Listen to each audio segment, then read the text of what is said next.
there were two after a lot of World Cup action unfolding across North America and here in the States. We have two teams and we have our World Cup final. We have Argentina, we have Spain, but more importantly, we have Lou Holder joining us. He is a fixture of the DC sports world and our soccer extraordinaire. Lou, it's been too long. How are you doing?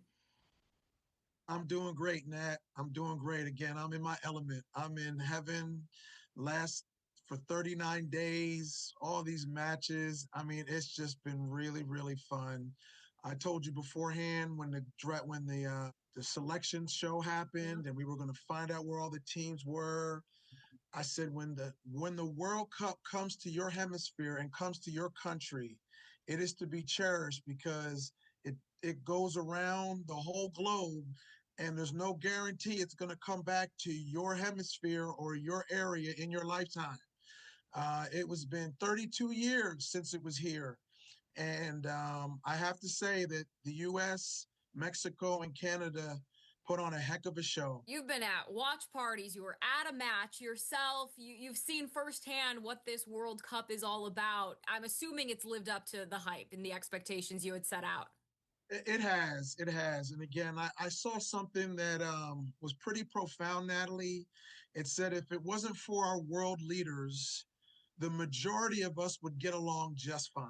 No truer words could be said. When I went to the game, I went to the France and Sweden game up in New York, 80 plus thousand people, long lines. It was hot. There was a lot of stuff going on, but everybody got along. Let's talk about this final, though. We have Spain, we have Argentina. You mentioned the prowess of two of these teams and what they've been able to accomplish for decades at this point. What's impressed you the most about either of their runs?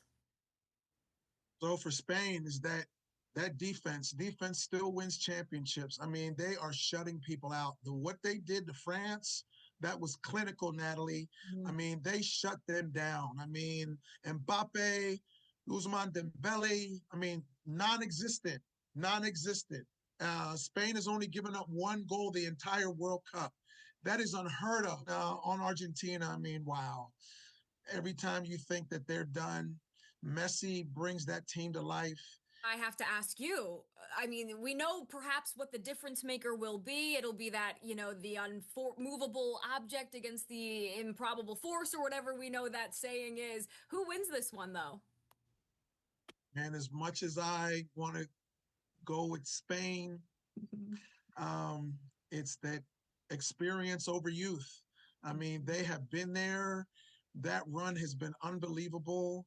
Um, I wouldn't be surprised because you get to the final, but man, it is just hard to go against Argentina. Yeah. What I saw, what we've all saw, um, even with all the technicalities and the VAR and all the things that have happened, you still have to take out a champion. You still have to take out a champion. And England had that game won in the 85th minute. And somehow, some way, Argentina scores two goals and Messi on the foot of Messi.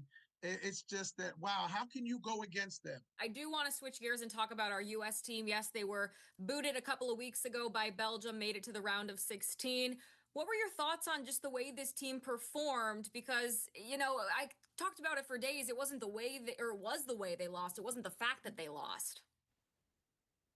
It was disappointing. Mm-hmm. It was disappointing that, let's be honest, Natalie, the U.S. was not going to get past Spain. Mm-hmm. So even if they got past Belgium, they were not going to get past Spain. They're just not there. This is not Lake Placid. This isn't the Miracle on Ice. This isn't that. U.S. is so far behind these other countries. The disappointing part to me was it wasn't the person surrounded by the red card, and it wasn't even Pulisic. Neither one of those players plays defense. It was how bad the defense was in that Belgium game that just leaves a sour taste in your mouth. It's an icky way to end this interview, but I want us to wrap around back and remember what you said about this game bringing so many people of different walks of life together. That is what we'll take of this at the end of the day, and you will take of that, my friend. Yeah. It's been a lot of fun, Nat. I mean, before we get into Commanders and before I see you out at at training camp. And before we get into American football, it's just really nice to see the global game. There are some things that I did not like. I hate those hydration breaks. I think they're horrible. It's not the way you play soccer. I don't care about heat or whatever. That's just the way the games are. The VAR has gotten in the way. But then again, we've seen that with pass interference and going under the hood for NFL games too. As long as technology is there, there's going to be some issue. But if you take away all of that, the stuff on the field has been really, really fun to experience. And I do hope that the United States, Mexico, and Canada takes a bow because they did a tremendous job. The cities, all the locations, SoFi, Atlanta, I mean, Seattle, everything looked just great, beautiful. No huge real distractions. I think that the three countries really need to take a bow. They did a great job. Yep, and we'll take that as our win and our perfect ending to this interview. Lou, thank you so much for the insight. I'm glad you made the most of this World Cup. Have fun on Sunday. I know you'll be tuning in. All right. Thanks so much, Nat. I appreciate you letting me come on and talk about the beautiful game. We love it. All right, Lou, thank you so much. And stay with us. We've got a lot more Toyota Sports Talk coming up on the other side of the break.